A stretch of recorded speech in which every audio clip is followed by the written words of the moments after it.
மீண்டுமாக உங்கள் அனைவரையும் ஆண்டவராக இயேசு கிறிஸ்துவின் நாமத்திலே நான் மிகுந்த மகிழ்ச்சியுடன் வாழ்த்துகிறேன். இந்த மாலை வேளையில் ஆண்டவருடைய வார்த்தைகளை பகிர்ந்து கொள்ள செல்லுகிற பொழுது ஒரு தலைப்பையும் அதற்காக வைத்திருக்கிறோம்.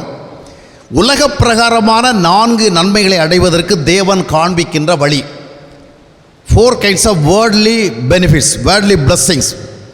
உலக பிரகாரமான நன்மை. ஏன்னா உலகத்தில் நம்ம வாழ்கிறோம். உலகத்தில் வாழ்கிறதுனால நமக்கு இந்த உலக சூழல் சார்ந்த நன்மைகளும் தேவைப்படுகிறது. வெறும் ஆவிக்குரிய ஆசீர்வாதங்கள் மட்டுமல்ல, உலகத்தில் வாழ்கிறபடினாலே இந்த உலகத்தோடு தொடர்புடைய சில நன்மைகள் நமக்கு அவசியமாக இருக்கிறது. அந்த நன்மைகள் தொடர்பாக தான் இன்றைக்கி நம்ம பார்க்க போகிறோம். அந்த உலகத்தில் வாழ்கின்ற சூழலில் நமக்கு தேவையான அந்த 4 நன்மைகளை நாம் பெற்றுக்கொள்வதற்கு ஆண்டவர் என்ன வழியை காட்டுகிறார், அதற்கு என்ன ஆண்டவர் செய்கிறார் என்பதை நம்ம பார்க்க போகிறோம். முதலாவதாக நான் கடந்த நாளிலும் அதுக்கு முந்தின நாளிலும் ஒரு வசனத்தை திரும்ப உங்களுக்கு நான் சொல்லிக் கொண்டிருக்கிறேன். யோவான் 3:16. தேவன் தம்முடைய உறைவரான குமாரனை விசுவாசிக்குள் எவர்களோ அவர்கள் கெட்டு போகாமல் நித்திய ஜீவன் அடையும்படியாக அவரை இவ்வளவாய் தந்தருளி நம்மேல் அன்பு கூர்ந்தார். அப்போ ஆண்டவர் முக்கியமாக நமக்கு செய்திருக்கிற காரியம் என்னன்னு சொன்னால், நமக்கு தேவகுமாரன் கொடுக்கப்பட்டார், இயேசு கிறிஸ்து கொடுக்கப்பட்டார். எதற்கு? அதை நம்ம புரிஞ்சிக்கணும். For what purpose has been given. எதற்கு கொடுக்கப்பட்டிருக்கிறார்? எதற்கு? அவர் நமக்கு கொடுக்கப்பட்டதின் மூலமாக நாம் என்ன செய்யலாம்? கெட்டு போகாமல், இந்த உலகத்தோடு கெட்டு போகாமல், அதை முடிந்து போகாமல், அழிந்து போகாமல் என்ன செய்யலாம்? we can inherit the eternal life. நித்திய வாழ்வை பெற்றுக்கொள்ளலாம். 2 விதமான ஆசீர்வாதங்கள் இருக்குது. ஒன்று, ஆண்டவர் நமக்கு என்ன ஆசீர்வாதத்தை தர விரும்புகிறாரோ அது ஒரு ஆசீர்வாதம்.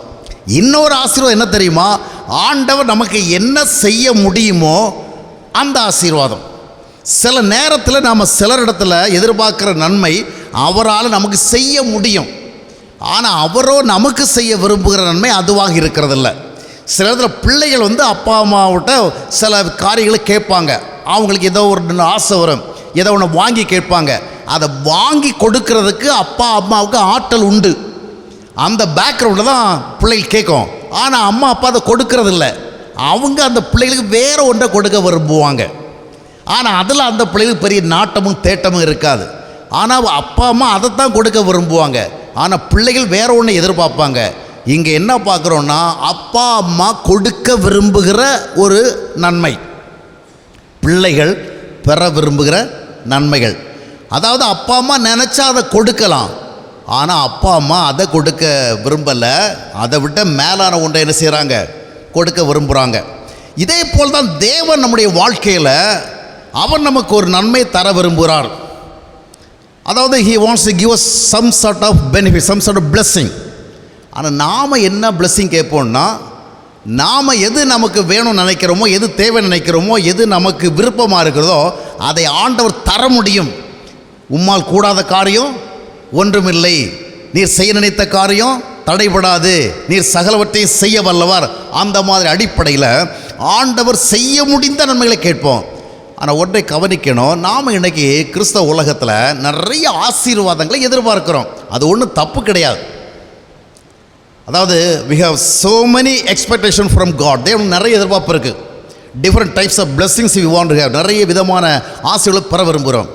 ஆனால் ஒன்றை புரிஞ்சுக்கணும், ஆண்டவர் நமக்கு எந்த ஆசீர்வாதத்தை முதலாவது தர விரும்புகிறார், எந்த ஆசீர்வாதத்தை கொடுக்கறதுக்காக இயேசு கிறிஸ்து உலகத்திற்கு வந்தார். இதற்கு அப்பால் நமக்கு நிறைய ஆசீர்வாதம் தேவைப்படுது, அதையெல்லாம் ஆண்டவர் தர முடியும்.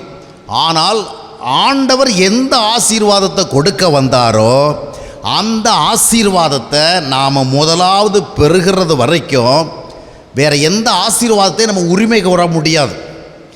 அப்படியே அவர் 1-2 ஆசீர்வாதம் தந்தாலும் அது நம்ம வாழ்வை தாங்காது, சப்போர்ட் பண்ணாது, ஆண்டோடைய நோக்கத்தை நிறைவேற்றாது. இப்போ கிறிஸ்தவர்கள் பார்த்திங்கன்னா, கிறிஸ்தவ உலகத்தில் பெரும்பாலும் மக்கள் ஆண்டவரால் என்ன செய்ய முடியுமோ அந்த அடிப்படையில் சிந்திக்கிறாங்க.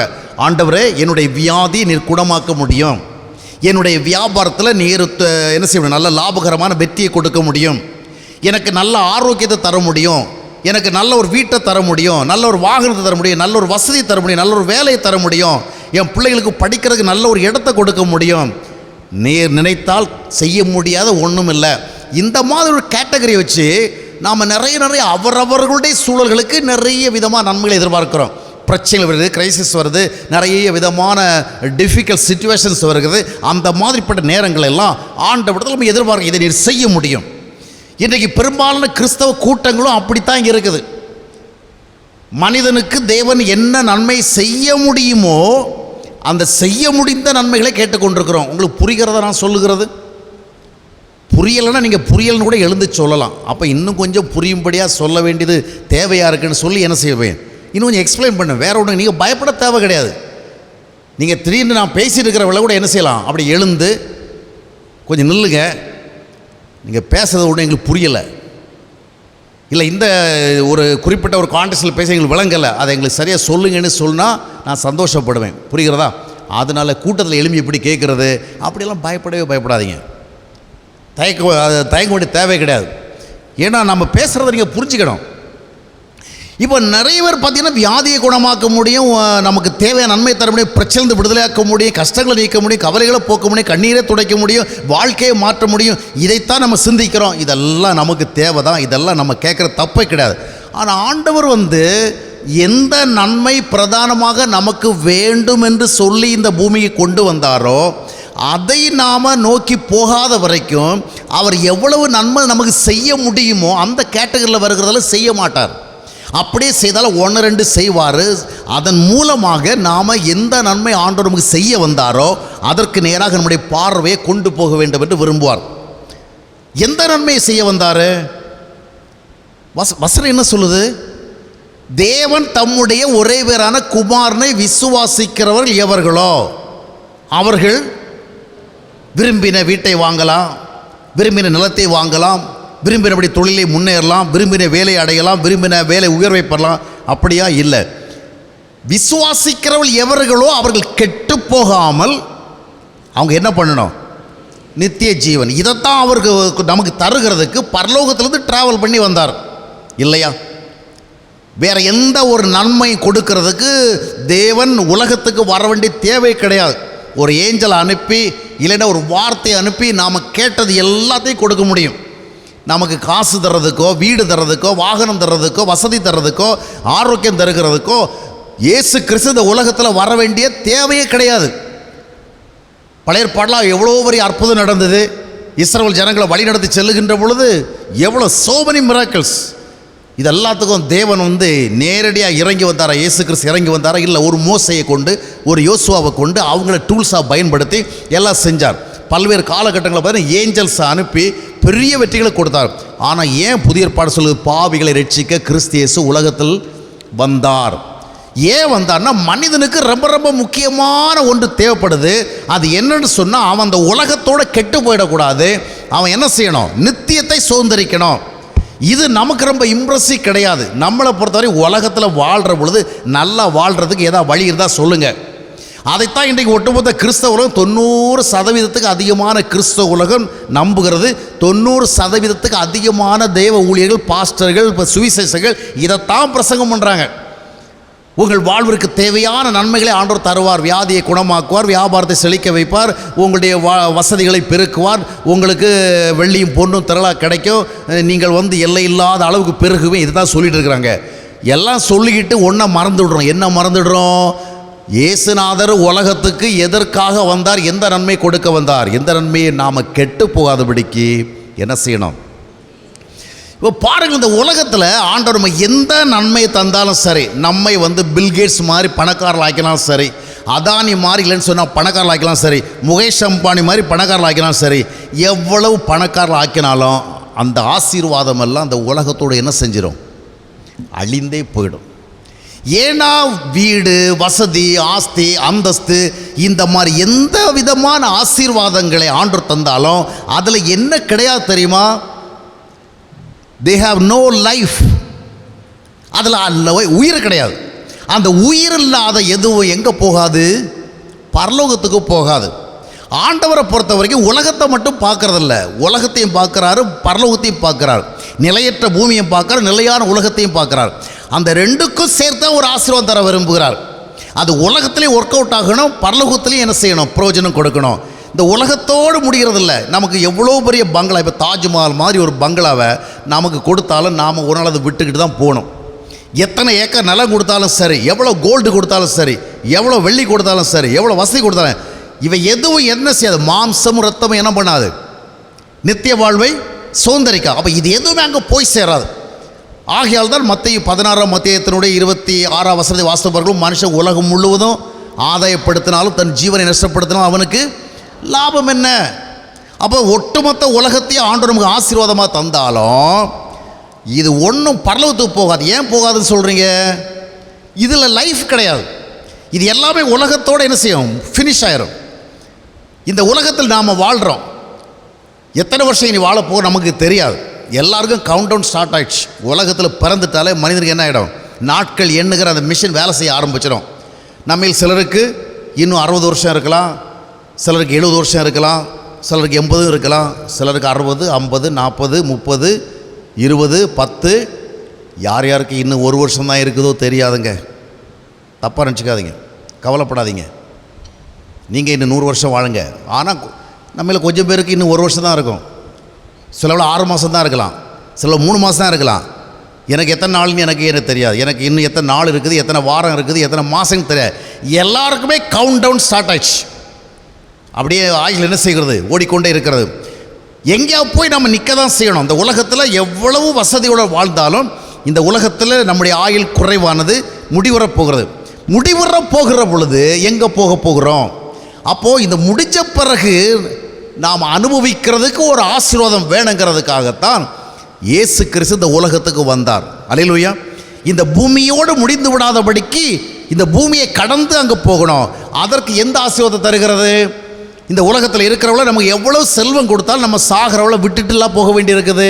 வீடு, வசதி, ஆஸ்தி, அந்தஸ்து, வாகனம், எதுவாக இருந்தாலும் சரி, எவ்வளோ தான் பேங்க்கில் டெபாசிட் பண்ணி வச்சு தான் சரி, எத்தனை ரியல் எஸ்டேட்டில் நம்ம பணத்தை முடக்கி வச்சு தான் சரி, ஒன்றும் கொண்டு போக முடியாது. அப்போ கொண்டு போகும்படியாக ஏதாவது ஒன்று ஆண்டவர் தருகிறார். அதுதான் என்ன ஆசீர்வாதம்? Eternal blessing. அதான் நித்திய ஆசீர்வாதம். இதைத்தான் அந்த வசனத்தை நீங்கள் நல்லா கவனிச்சிங்கன்னா, நிறைய கிறிஸ்தவ ஊழியர்களுக்கு இந்த கண்கள் இன்னும் திறக்கவே இல்லை. ஆண்டவருடைய வசனம் சொல்லுகிறது, நாம் ஒருவரும் கெட்டு போகாமல் நித்திய ஜீவனை அடையும்படியாக அவரை தந்தருளினார். ஆனால் அதை நாம் விட்டுட்டு மிச்சம் எல்லாம் கேட்குறோம். இதை விட்டுட்டு சரீர சுகம் கேட்குறோம், வசதியை கேட்குறோம், வாய்ப்புகளை கேட்குறோம், உயர்வுகளை கேட்குறோம், அந்தஸ்துகளை கேட்குறோம், எல்லாம் கேட்குறோம். அவர் என்னென்ன செய்ய முடியும்னு நம்ம நினைக்கிறோமோ அதெல்லாம் கேட்குறோம். ஆனால் கேட்க வேண்டியது இது, இந்த ஆசீர்வாதத்தை பெற்றுக்கொண்டால்தான் பிற ஆசீர்வாதங்கள் நமக்கு வேலை செய்யும். எனவே தான் மத்தேயு 6:33 வாசிக்கும் பொழுது, முதலாவது தேவனுடைய ராஜ்யத்தை தேடுங்கள், அப்பொழுது இவைகளெல்லாம் கூட கொடுக்கப்படும். நாம் என்ன சொல்கிறோம்? இதையெல்லாம் முதலாவது கொடுத்தா நான் அதை பற்றி என்ன சரி யோசிக்கிறேன், இதையெல்லாம் எனக்கு முதலாவது கொடுத்தா அதை பற்றி யோசிக்கிறேன்னு சொல்லுகிற நிலைமையில் இருக்கிறோம். யோவான் 6ஆம் அத்தியாயத்தை நீங்கள் வாஸ்து பார்க்கும் பொழுது அங்கேயும் பாருங்கள், இயேசு கிறிஸ்துவனுடைய ஒரு நிகழ்ச்சியை பார்க்குறோம். ஜனங்களெல்லாம் ஆயிரக்கணக்கில் வர்றாங்க. எந்த அடிப்படையில் வருகிறாங்கன்னா, ஏற்கனவே இது போன்ற கூட்டங்களில் அப்பங்களை அவர் அதிகமாக்கி, அதாவது அற்புதம் செய்து நிறைய பேருக்கு சாப்பாடு போட்டிருக்கார். சிம்பிளாக சொன்னால் நிறைய சாப்பாடு போட்டிருக்கார். அந்த விதமான ஒரு பேக்ரவுண்டில் நிறைய பேர் வராங்க. ஆனால் இயேசு கிறிஸ்து எஸ்கேப் ஆகிட்டார், அந்த ஸ்பாட்டில் இல்லை. இவங்க தேடுறாங்க, இயேசுவை நாம் இங்கே காணலாம்னு தேடிட்டே இருக்கிறாங்க, கண்டுபிடிக்க முடியலை. எதுக்கு தேடுறாங்க? தேவைக்கு தான் தேடுறாங்க, சும்மா ஒன்றும் தேடலை, பொழுதுபோக்காக தேடலை. அவர் சினிமா நடிகரா, ஒரு பார்வை பார்த்துட்டு போகலான்னு, ஒரு கிளாமரஸ் ஃபிகராக இல்லை, அதுக்காக தேடலை. ஒரு நெசசிட்டி இருந்து இவர் வந்து ஒரு அற்புதம் செய்தால் நமக்கு வயிறார என்ன கிடைக்கும், சாப்பாடு கிடைக்குமே அப்படிங்கிற ஒரு நம்பிக்கையில் தேடுறாங்க. அதனால் அவங்களுடைய தேடல் சரியானது தான். ஆனால் அவர் ஓடிட்டே இருக்கிறார், இவங்க தேடுறாங்க, அவர் ஓடுறாரு. காரணம் என்னவென்று சொன்னால், அவர்களுக்கு அவர் கொடுக்க வந்த ஆசீர்வாதம் எதுவென்றால் அழிந்து போகாத ஆசீர்வாதம். அதைத்தான் வந்து யோவான் 6:33 வாசிக்கும் பொழுது, மோசே கொடுத்தது போல ஒரு அப்பத்தை கொடுக்கறதுக்கு நான் வரல, வானத்திலிருந்து இறங்கி நித்திய வாழ் வரைக்கும் வருகிறதான ஒரு உணவை கொடுக்குற நான் உங்களுக்கு வந்தேன், வானத்திலிருந்து இறங்கி வந்த அப்பம் நானே. யோவான் 6:33 வாசிக்கிறோம். இந்த மாதிரி அவர் வந்து சொல்கிறார். சொல்லி கடைசியில் அவர்களிடத்தில் விளக்கம் சொல்கிறார். அழிந்து போகிற போஜனத்துக்காக கிரியை செய்யாதுங்கன்னு அதுக்கு முன்னாடி 27ஆம் வசனம் 26ஆம் வசனம் சொல்கிறார். எல்லாம் சொல்லி முடிச்சுட்டு இவர் என்ன பண்ணுறாருன்னா பிரசங்கம் பண்ண ஆரம்பிக்கிறார். என்ன பிரசங்கமாக இருக்கும்னு நினைக்கிறீங்க? இந்த காலத்து சுவிசேஷ பிரசங்கம் மாதிரி இல்லை. இந்த காலத்து சுவிசேஷ பிரசங்கம் என்ன? கர்த்தர் உன்னுடைய கண்ணீரை துடைப்பார், உன்னுடைய கவலைகளை நீக்குவார், உன்னுடைய வியாபாரத்தை செழிக்க வைப்பார், நீ வாளாக மாட்டாய் தலையாவாய், நீ போகையிலும் வருகையிலும் ஆசீர்வதிக்கப்பட்டிருப்பாய், நீ கையிட்டு செய்கிறதெல்லாம் வாய்க்கும். இதுதான் இந்த காலத்து சுவிசேஷம். ஆனால் இயேசுநாதர் என்ன பிரசங்கம் பண்ணியிருப்பாருன்னு யோசனை பண்ணி பாருங்க. அவ்வளோ ஜனங்களை எழும்பி போகிற அளவுக்கு ஒரு பிரசங்கம். யோவான் 6ஆம் அத்தியாயத்தினுடைய 60ஆம் வசனத்தை வாசித்து பாருங்கள். ஜனங்கள் கேட்டுருக்கிறாங்க. பிரசங்கம் என்ன டாப்பிக்கில் ஓடிட்டு இருக்குது? அவங்க வந்த நோக்கம் என்ன? இவர் பேசுகிற டாபிக் என்ன? இவர் நித்தியத்தை பற்றி பேசிகிட்டு இருக்கிறார். அதாவது அழிந்து போகாத உணவை கொடுப்பதற்கு வந்திருக்கிறேன், அதை பெற்றுக்கொள்வதற்கு முன் வாருங்கள் என்று அவர் பிரசங்கம் பண்ணுகிறாரு. ஆனால் ஜனங்கள் அதை கேட்டுட்டு அதை டைஜஸ்ட் பண்ண முடியாமல், அக்செப்ட் பண்ண முடியாமல் என்ன பண்ணனா ஒருத்தருக்கு ஒருத்தர் பேச ஆரம்பிக்கிறாங்க. என்ன சொல்கிறாங்கன்னா 60ஆம் வசனம் என்ன சொல்கிறது? இது இட்ஸ் அ ஹாட் டீச்சிங். இதை எவன் கேட்பான்? Who will listen it? இதை எவன் கேட்பான்? நம்ம என்ன பண்ணிடுவோம்? போயிடுவோம். நல்லா கவனிச்சிங்களா? அங்கு அவர்கள் எதிர்பார்த்த, அவரால் செய்ய முடியும் என்று அவர்கள் நம்பின ஆசீர்வாதத்தை தேடி அவங்க வந்திருக்கிறாங்க. இவரோ அவர்களுக்கு தேவையான ஆசீர்வாதத்தை குறித்து பேசுவார்கள் அங்கே வந்திருக்கிறார். என்ன நடந்தது? ஜனங்கள்லாம் என்ன பண்ணிட்டாங்க?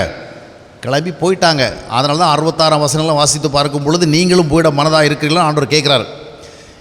அப்போது அன்றைக்கு அந்த பிரச்சனை வந்துச்சு. பிரச்சனை என்னவென்றால், தேவன் நமக்கு கொடுக்கின்ற ஆசீர்வாதம் இந்த உலகத்தோடு நின்று விடாமல் மறு உலகத்துக்கும் போகணும். அதுதான் காட்ஸ் பிளான். அந்த விதமான தேவ திட்டம் நிறைவேறுகின்ற விதமாகத்தான் ஆண்டவர் ஆசீர்வதிக்க விரும்புவார் என்று நாம் நினைக்கிற மாதிரி உலகத்தில் இருக்கிற பிரச்சனைகளுக்காக ஆசீர்வதிக்க மாட்டார். அப்படின்னா நீங்கள் ஒன்று தப்பாக புரிஞ்சிக்கூடாது. அப்போ உலக பிரகாரம் ஆண்டவர் நமக்கு ஆசீர்வாதம் தர மாட்டார். நிச்சயம் தருவாருங்க. உடம்பில் இருக்கிற வியாதிக்கும் ஆண்டவர் நமக்கு விடுதலை கொடுப்பார், பிரச்சனைகளுக்கும் விடுதலை கொடுப்பார், வாழ்க்கையில் நமக்கு நல்லது நடக்கும், நாம் நன்றாக வாழ வேண்டுமா தேவனுடைய சித்தம். ஆனால் காட்ஸ் பிளான், காட்ஸ் பர்பஸ் அது என்னங்கிறத பார்க்கும் பொழுது இயேசு கிறிஸ்து உலகத்திற்கு வந்தது நாம் இந்த உலகத்தோடு அழிந்து போய்விடக்கூடாது. we should not be perished within this world. இந்த உலகத்தோடு அழிஞ்சு போடுவோம். எவ்வளவு கொடுத்தாலும் ஒரு நாள் மனிதன் surely will be perished. நம்ம அழிவோம். அழிந்து போகாதபடிக்கு நித்திய வாழ்விற்கு நம்ம போகணும்னா ஒரே ஒரு ஆசீர்வாதம், அது ஜீவனுள்ள ஆசீர்வாதம். அது எந்த ஆசீர்வாதம்? 1 யோவான் 5ஆம் அத்தியாயத்தினுடைய 12ஆம் வசனத்தை வாசிப்பார்கள். 1 யோவான் 5:12. குமாரனை உடையவன் ஜீவனை உடையவன். அந்த ஜீவன் யார்கிட்ட இருக்குது? இயேசு கிறிஸ்துவில் இருக்குது. நல்லா புரிஞ்சிங்களா? இதுதான் குமாரனை உடையவன் ஜீவனை உடையவன். அந்த குமாரன் தான் நமக்கு கொடுக்கப்பட்டார். ஏன் இந்த குமார் கொடுக்கப்பட? இவருக்குள்ள மட்டும்தான் ஜீவன். தேவன் தருகிற அனைத்து ஆசீர்வாதங்களில் ஜீவன் உள்ள ஆசீர்வாதம் ஒன்று தான். எவ்வளோ சொத்து ஆண்டவர் கொடுத்தாலும் அது லைஃப் கிடையாது. அதை நித்திய அந்த உலகத்தை தாண்டி போகிற லைஃப் கிடையாது. உலகத்தில் எவ்வளோ அந்தஸ்து கொடுத்தாலும் சரி, எவ்வளோ அறிவு கொடுத்தாலும், எவ்வளோ ஞானம் கொடுத்தாலும் சரி, அது எதுலேயுமே ஜீவன் கிடையாது. நித்தியத்தை சுதந்திரிக்கிற ஜீவன் எங்கே இருக்கிறது? தேவன் நமக்கு விசேஷமாக கொடுத்த ஆசீர்வாதமாக இயேசு கிறிஸ்துக்குள் இருக்கிறது. எனவே தான் அப்போஸ்தலன் பவுல் சொல்லுகிற பொழுது அந்த ஜீவன் கிறிஸ்துக்குள் இருக்கிறது என்று கொலோசியர் 3ஆம் அத்தியாயத்தினுடைய 3ஆம் வசனத்தை சொல்லுகிறார். கிறிஸ்துக்குள் நம்முடைய ஜீவன் என்ன செய்கிறது? மறைவாக இருக்கிறது. எனவே தான் 2ஆம் வசனம் சொல்லுகிற பொழுது மேலானவைகளை தேடுங்கள், கீழானவைகளை அல்ல. அப்போ நிலைத்திருக்கிற ஆசீர்வாதங்களை தேடுங்கள். அப்போ இன்றைக்கி நம்ம தலைகீழாக போயிட்டு இருக்கிறதுனால தான் நிறைய பேர் ஆசீர்வாதம் தேடியும் கிடைக்கல. அந்த ஜப கூட்டத்துக்கு போனால் ஆசீர்வாதம் கிடைக்குமா? இந்த ஊழியர்கிட்ட போனால் ஆசீர்வாதம் கிடைக்குமா? அவர் கை வச்சு ஜெபம் பண்ண ஆசீர்வாதம் கிடைக்குமா? இவர் தீர்க்க தரிசனம் உரைச்சா நன்மை கிடைக்குமா? அந்த ஜப பங்காளர் திட்டத்தில் சேர்ந்தால் நமக்கு ஆசீர்வாதம் கிடைக்குமா? அந்த விசேஷ ஸ்பெஷல் கூடுகளை கலந்துக்கிட்டு ஆசீர்வாதம் கிடைக்குமா? இந்த வியாபாரிகள் கூடுகளை போய் சேர்ந்தால் வியாபாரம் செழிக்குமா? இந்த குடும்ப கூடுகளை போய் சேர்ந்தால் குடும்பம் செழிக்குமா? அப்படின்னு நம்ம ஓடிக்கிட்டு இருக்கிறோம். என்ன ஓடினாலும் என்ன நடக்க மாட்டேங்குது? நிறைய பேருடைய வாழ்க்கையில் காணல் நீர் தான். காணல் நீர்னு சொன்னால் ஏதோ நீர் ஊற்றுது எதிரில் தோன்றுகிற மாதிரி தோன்றும், பக்கத்தில் போனால் ஒன்றுமே இல்லை. ஜப கூட்டங்களை கலந்து கொள்கிற பொழுது அங்கே கொடுக்கப்படுகிற பிரசங்களை கேட்கும் பொழுது ஆசீர்வாதம் எல்லாம் நமக்கு வாசப்படியில் வந்துட்டு மாதிரி ஒரு ஃபீலிங் வரும். அந்த பாலைவனத்தில் போகிறவன் பிரயாணி பார்ப்பான், தாகத்தில் போய்கிட்டு இருக்கிறவன் தூரத்தில் பார்க்குறவங்க பக்கத்தில் தண்ணீர் ஓடுற மாதிரி இருக்கும். அது தண்ணீர் கிடையாது, சூரிய வெளிச்சத்தினுடைய அந்த பிரதிபலிப்பினால் அது தண்ணீர் ஓடுறது மாதிரி காட்சி அளிக்குமே ஒழிய தாகத்தை தீர்க்கிற தண்ணி அங்கே கிடையாது. அவன் பக்கத்தில் வருவான், அது இன்னும் தூரத்தில் தெரியும், இன்னும் பக்கத்தில் வருவான், இன்னும் தூரத்தில் தெரியும். அவனுடைய தாகத்து தண்ணீர் கிடைக்காது. அதுபோல் தான் இன்றைக்கி நிறைய ஜப கூட்டங்களில் பெரிய பெரிய ப்ராமிஸ் எல்லாம் நமக்கு சொல்லப்படுகிறது. ஒவ்வொரு மாதமும் நம்ம ஊழியக்காரங்க கொடுக்குற வாக்குத்தத்தத்தை மட்டும் நீங்கள் கவனித்து பார்த்தீங்கன்னா நாம் இந்தியாவில் கிறிஸ்தவம் அத்தனை பேர் பில்லியனேஸ் ஆகிருக்கணும். அவ்வளோ பேர் ஆசீர்வதிக்கப்பட்ட மக்களாக மாறிக்கணும். ஏன்னா நிறைய பேர் இந்த மாதந்தோறும் கொடுக்கப்படுகிற வாக்குத்தத்தத்தை கேட்குறாங்க, அவ்வளோ வாக்குத்தத்தம் அள்ளி வீசி கொண்டிருக்கிறாங்க. ஆனால் நிறைய பேருடைய வாழ்க்கையில் ஏமாற்றங்கள் தான். பரிதவிப்புகள் தான். தேடுகிறோம் தேடுகிறோம் தேடுகிறோம் தேடுகிறோம், தேடிக்கொண்டே இருக்கிறோம். ஜபக்கூட்டமாக தேடிக்கொண்டிருக்கிறோம், ஊழியராக தேடிக்கொண்டிருக்கிறோம். ஆனால் we don't feel that we are blessed. ஆசீர்வாதத்தோட ஃபீல் பண்ணலை. காரணம் என்னவென்று சொன்னால், ஆண்டவர் எதை ஆசீர்வாதம் என்று சொல்லி கொடுக்க வந்தாரோ அதனை விசுவாசிப்பதன் பேர் தான் விசுவாசம். ஆண்டவர் ஒன்றும் புரியாமல் செய்யலை, எல்லாம் தெரிஞ்சுதான் செய்கிறார். ஞானம் உள்ள தேவன் நம்முடைய வாழ்க்கைக்கு மிக முக்கியமாக தேவை இந்த நித்திய வாழ்வு தான். அந்த நித்திய வாழ்வை சுதந்திரிப்பதின் மூலமாகத்தான் உலக ரீதியான ஆசீர்வாதம் என்ன செய்கிறது, வருகிறது. இதைத்தான் நம்ம விசுவாசிக்கணும். மற்றபடி ஆண்டவருக்கு சுகமாக்க தெரியும், அவர் பைபிளில் நிறைய சுகமாக்கி இருக்கிறாரு, நிறைய வியாதி நிற்கிறோம், அந்த அடிப்படையில் போனால் நமக்கு எழுதப்பட்ட வசனம் என்ன சொல்லுகிறது? நித்திய வாழ்வு தான் ஆண்டவர் கொடுக்கிற பிரதானமான ஒரு ஆசீர்வாதம். அதை நாம் என்ன செய்யணும்? சுதந்திரிக்கணும். நித்தியத்தை சுதந்திரிக்கிறதுக்கு நாம் எவ்வளோ தான தர்மம் பண்ணாலும் சுதந்திரிக்க முடியாது, எவ்வளோ ஜபதமம் பண்ணாலும் சுதந்திரிக்க முடியாது. சன்னியாசி ஆனாலும் சரி, துறவி ஆனாலும் சரி, என்ன பண்ணாலும் சரி, by all these things we cannot inherit the kingdom of God. அதற்கு ஒன்று தான், தேவன் கொடுத்த ஆஃபரை என்ன செய்யணும்? நம்ம அக்செப்ட் பண்ணோம். சரி, இதுவரைக்கும் என்ன பார்த்துருக்கோம்னு சொன்னால், ஆண்டவரால் ஆசீர்வதிக்கப்பட வேண்டுமென்றால் முதலாவதாக ஆண்டவர் நமக்கு எது ஆசீர்வாதம் என்று சொல்லி அதை கொண்டு வந்தாரோ அதை முதலாவது பெற வேண்டும். இயேசு கிறிஸ்துவை முதலாவது நமக்குள் பெற்றுக்கொள்ளுகின்ற அந்த ஒரு ஆவிக்குரிய நிகழ்விற்கு பின்னால் தான் ஆசீர்வதிக்கப்படுகிற அனுபவங்கள் பின்தொடர்கின்றது. இந்த அனுபவத்துக்கு வரவில்லையா, நாம் உலக வாழ்விலே தேவனால் ஆசீர்வதிக்கப்படுவதற்கான வாய்ப்புகள் இல்லை என்பதுதான் உண்மை. எனவே அதை புரிந்து கொள்ள வேண்டும். இந்த நித்திய வாழ்வை பெறுகிற பொழுது உடனே நமக்கு ஒரு சிந்தனை வரும், நாம் அந்த உலகத்தில் எவ்வளோ கஷ்டப்படுறோம், பலவிதமான பிரச்சனைகள் இருக்கிறோம், அந்த நித்திய வாழ்வு மட்டும் போதுமா? இல்லை. ஆண்டவர் இந்த உலகத்தில் யாரை ஆசீர்வதிக்கிறான்னா, அவரை விசுவாசித்து அந்த நித்திய வாழ்வை பெற்றுக்கொள்ள முன்வருகிறவர்களை ஆசீர்வதிக்கிறார். ஏன்னா இந்த நித்திய வாழ்வை பெற்றுக்கொண்டவர்களை இந்த உலக சூழல்களிலே பாதுகாக்க வேண்டிய தேவை அவருக்கு இருக்கிறது, அவர்களை வழிநடத்த வேண்டிய தேவை அவருக்கு இருக்கிறது, அவர்களுக்கு நன்மையான சில காரியங்களை செய்ய வேண்டிய தேவை இருக்குது. ஏன்னா இந்த உலகத்தில் அவங்க வாழ்கிற காலம் வரைக்கும் அந்த நித்திய வாழ்வுக்கு நேராக அவளை வழிநடத்தி செல்லணும். அவர்கள் அந்த நித்திய வாழ்வை எழுந்து போகாதபடிக்கு என்ன செய்யணும்? பரலோகத்தில் வந்து சேருகிற வரைக்கும் அவர்களை ஆண்டவர் பாதுகாத்து பராமரித்து வழிநடத்தி ஆசீர்வதித்து கொண்டு சேர்க்கணும். இந்த ஒரு வேலைக்கு தான் ஆண்டவர் வந்து நம்மிடத்தில் வருவார். அங்கு தான் ஆசீர்வாதம் வருகிறது.